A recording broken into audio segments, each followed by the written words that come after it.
very much.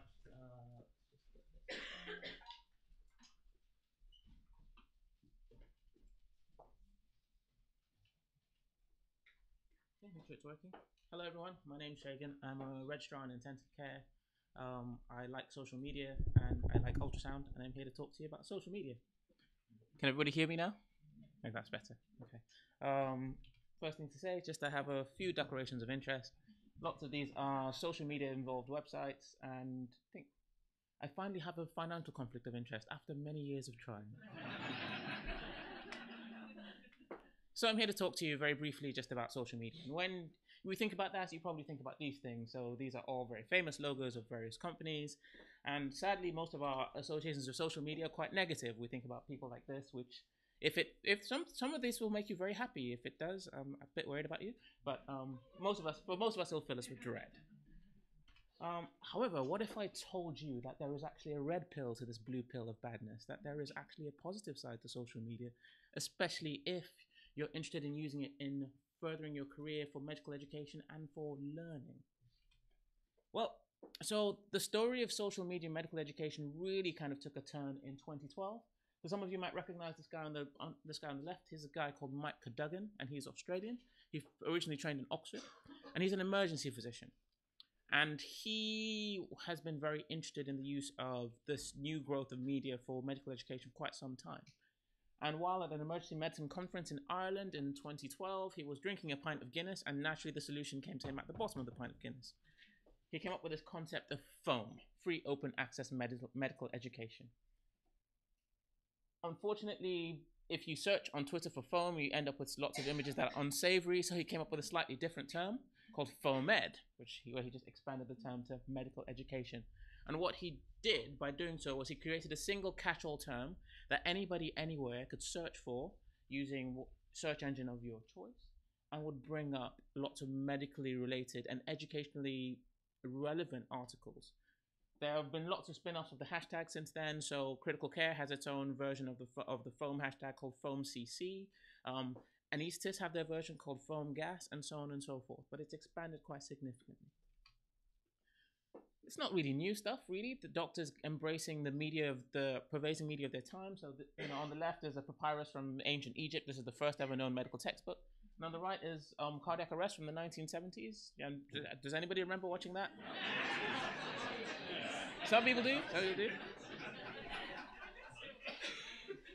So doctors actually embracing the pervasive media of the time is not a new thing, and social media, FOAMed just follows that, really. This is Kevin MD. So interestingly enough, doctors have been blogging and doing Web 2.0, which is the word for user-generated web content, for quite some time. So Kevin MD is the first big medical blog, and was actually around in sort of 1999, early 2000s. So this has really been going on for a long time. So all Mike did, and the FOAMed movement did, was just kind of popularize it and make it bigger. And currently, at last count, so Mike has a famous website called Life in the Fast Lane. He collects a lot of this information, and at his last count last year, there are 179 blogs from 21 countries and 330 people on social media who identify themselves as active users or producers of FOAMed. So in terms of actually using this stuff, the two main areas where people exercise their usage of FOAMed is on Twitter and on blogs. Twitter is kind of used as the initial place to start the conversation.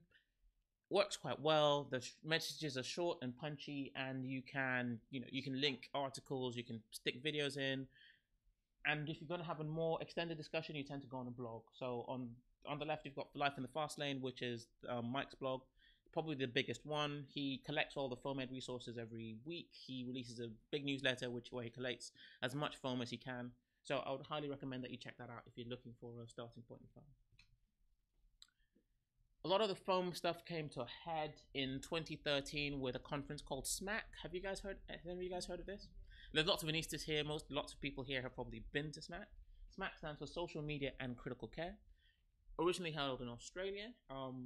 It's had 5 successful iterations since then. Each one has gone on to be bigger and better than the last. And this happens to be a medical conference that sells out in 2 weeks when the tickets are announced, which was previously unheard of. SMAC has had massive influences on medical conferences in terms of the way we advertise, the way we conduct ourselves at conferences, and the inclusive use of social media now at conferences, to the point where this is a conference I was at actually over the weekend in Amsterdam, and they had their own social media team.